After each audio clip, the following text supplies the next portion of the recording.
ती लढली म्हणून आम्ही घडलो. स्त्री शिक्षणाचे जन्मदाते क्रांतिज्योत सावित्रीबाई फुले यांच्या जयंती निमित्ताने आपण थाळी बनवत आहोत. चला तर मग रेसिपीला सुरुवात करूया.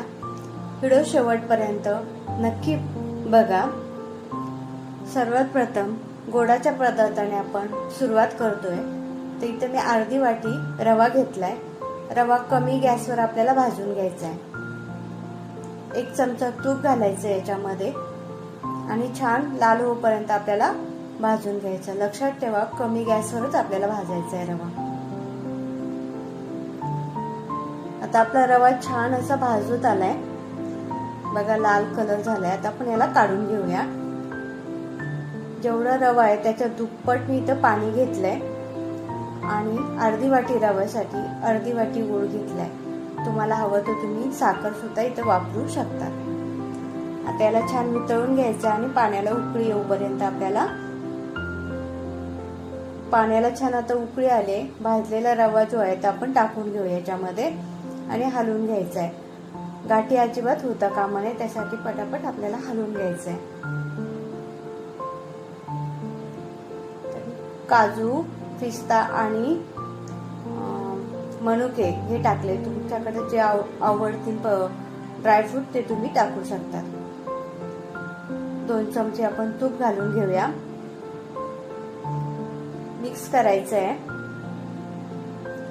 आणि 2 ते 3 वेलची कुटून घेतले ते देखील आपण टाकून घेऊया.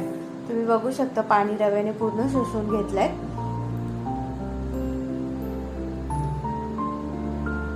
आपल्याला अजून 1-2 चमचे तूप घालायचे याच्यामध्ये. जवळपास 4-5 चमचे मी इथं तूप घातलंय आणि झाकण ठेवायचं. याच्यामध्ये एक वाफ द्यायची आपल्याला 2-1 मिनिटासाठी. तुम्ही बघू शकता रवा अगदी फुलून आलाय आणि मऊसूत असा रवा तयार झालाय. थंडीच्या दिवसामध्ये गुळाचा रवा खाल्ला तर आरोग्यासाठी अगदी छान असतं. त्यामुळे नेहमी थंडीमध्ये गुळाचा रवाच करून खावा. आता आपण डाळ बनवायला घेऊया. इथं मिक्स डाळ घेतली मी. 1 वाटी तुरीची डाळ घेतली, अर्धी वाटी मूग डाळ, अर्धी वाटी मटकी डाळ. अशा 3 प्रकारच्या डाळी स्वच्छ धुवून घेतल्या कुकरमध्ये. 2 हिरव्या मिरच्या कापून घेतल्यात. 1 छोटासा टोमॅटो आणि कांदे कट करून घेतले आणि अर्धी वाटी डांगर कट करून घेतले आपण. आता हे सर्व डाळीमध्ये आपण टाकून घेऊया. पाव चमचा हळद आणि पाव चमचा मसाला, थोडंसं तेल घालायचं, थोडं पाणी घालून आपल्याला 2-3